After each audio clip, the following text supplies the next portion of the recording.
Today I'm going to show you how to make your own fire. Now, fire is one of the most enjoyable aspects of the outdoors.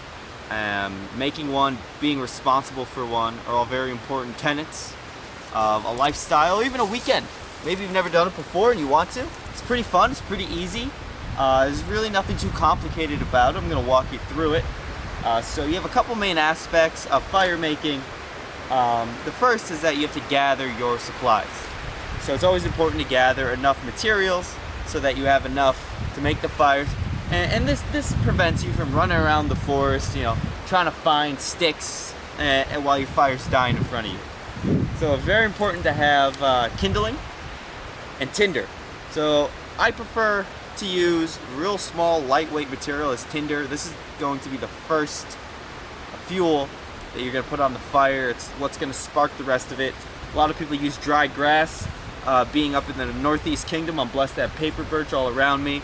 And paper birch kind of looks like this. It looks like paper. It burns better than paper. And it kind of has this white bark to it. If you can find this, it's great. I would use it. A good trick to paper birch, you can actually even make it thinner. You kind of peel it apart. And then you have even thinner bark, even more flammable. The smaller the diameter, the more surface area it's going to have, the hotter it's going to burn, the quicker it's going to light up. Now, some of the other materials I have here, I have a little bit smaller diameter sticks. These are usually the tips of the branches that I've broken off, and I collect a nice little pile of those. And we go up in sizes, a little bit bigger here, as you can see.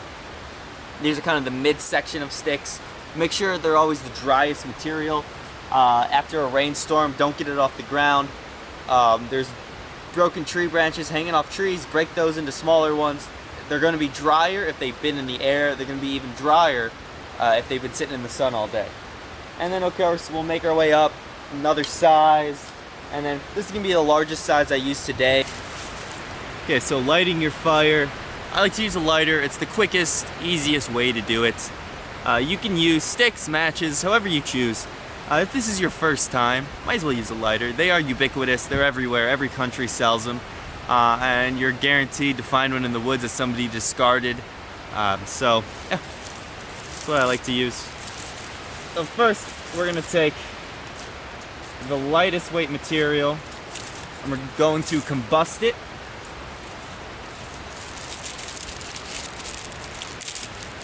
And using a lighter is a lot easier than not having one.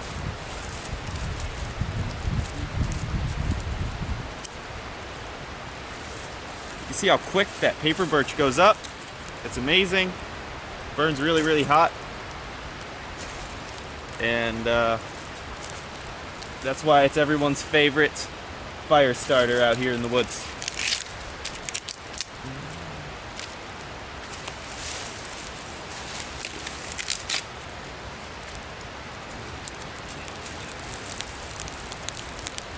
We're gonna throw on some smaller diameter sticks now. As long as you keep those flames hot, you don't really need to worry about smothering the fire. Not at this point. Now I'm gonna start trying to build a little bit of a teepee shape.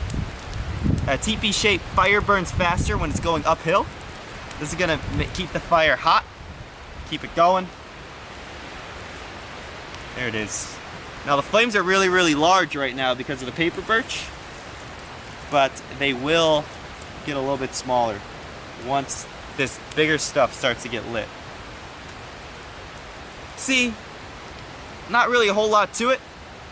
Just gotta get the wood to burn. It's pretty fun too.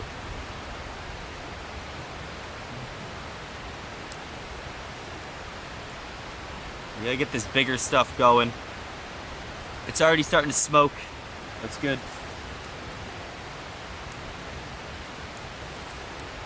Smoke means fire.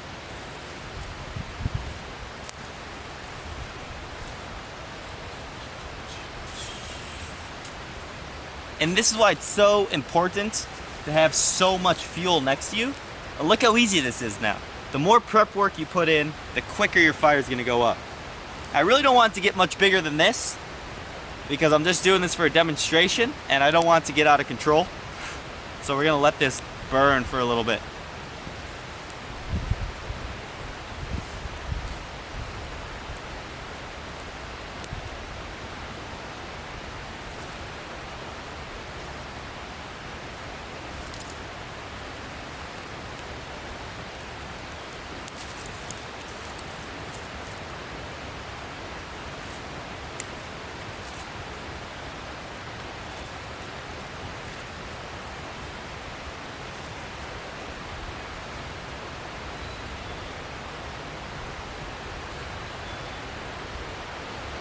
There we go.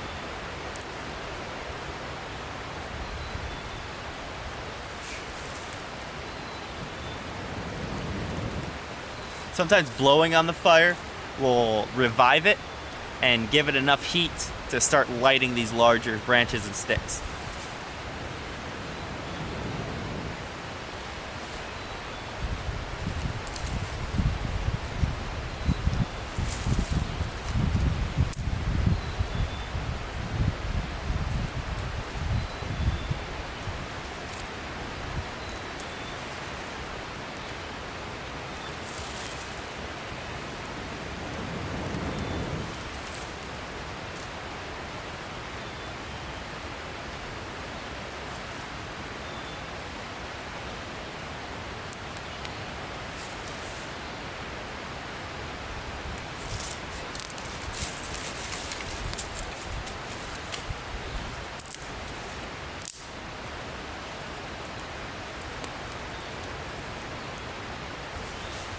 You can see the type of fire that this one has turned into is a log cabin.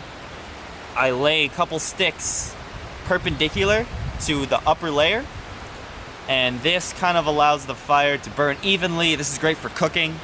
It maximizes surface area of the fire, which allows you to put a pot on it. Once these coals get hot enough, you can boil water over it. You can do whatever you want with it. A lot of people like to use teepees because they're warmer, they're hotter. This one will probably eventually turn into a teepee fire the more I build it. It just goes to show how fluid building fires is and how easy it can be, and really how there's nothing scary about it. Everybody can do it, everybody can learn this skill. Everybody should know this skill.